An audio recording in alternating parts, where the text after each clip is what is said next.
Je m'appelle Simon Martel et je suis ingénieur forestier à l'Institut pour le développement forestier, qui est le service de recherche-développement du CNPF. Je vais vous présenter brièvement les enjeux liés à l'atténuation du changement climatique par la forêt. La forêt constitue d'abord un important réservoir de carbone. En forêt, la majeure partie de ce carbone est située sous nos pieds, dans la matière organique contenue dans le sol et dans la litière. C'est plus de la moitié des stocks moyens qui se situent dans ces compartiments. Ce réservoir de carbone forestier peut être symbolisé par une baignoire. Ainsi, les stocks de carbone correspondent au niveau d'eau dans ce réservoir, dans cette baignoire. Et c'est le même principe pour les produits bois. Ces réservoirs sont reliés entre eux par des flux de carbone. Ainsi, les forêts séquestrent du carbone car le bilan des flux entrants et sortants en forêt est positif. Ça contribue à augmenter le stock moyen de ce réservoir forestier. On parle ici de séquestration en forêt.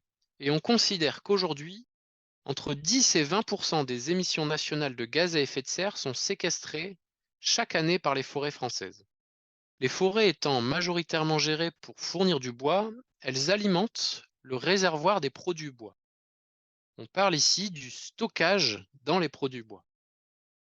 Enfin, lorsque le bois est utilisé à la place d'autres matériaux ou d'autres énergies, il permet d'éviter des émissions de gaz à effet de serre car les matériaux concurrents émettent majoritairement plus de gaz à effet de serre lors de leur fabrication ou de leur mise en œuvre. On parle ici des effets de substitution énergie ou des effets de substitution matériaux. Une fois que ces leviers généraux ont été présentés, on peut se demander quelles sont les bonnes pratiques forestières vis-à-vis de l'enjeu carbone. Un travail de synthèse collective a été mené récemment par l'ADEME et publié par l'ADEME et permet d'identifier certaines bonnes pratiques. Citons par exemple le boisement de friches agricoles ou urbaines qui permet de créer un nouveau stock de carbone.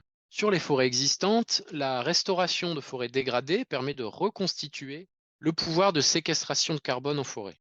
À l'inverse, certaines pratiques sont réputées dégradantes pour le carbone et notamment pour le carbone du sol. C'est le cas du labour ou encore de la récolte des rémanents de coupe en forêt. D'autres pratiques vertueuses ont été identifiées à l'aval de la filière. Nous ne les présentons pas ici, mais vous pouvez les voir à l'écran. Quel message retenir de tout ça? Tout d'abord que nos forêts jouent un important rôle de réservoir et de puits de carbone.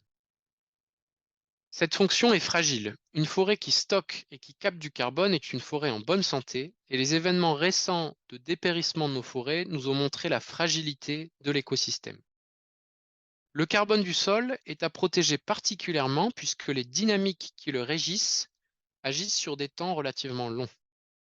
L'usage du bois est à prioriser sur des durées de vie les plus longues possibles. La filière forêt-bois va jouer un rôle central dans l'enjeu national et européen d'atteinte de la neutralité carbone d'ici 2050. Cependant, il ne s'agit pas d'une solution miracle. Les forêts ne seront pas l'unique solution. La priorité est à mettre sur la sobriété et l'efficacité énergétique.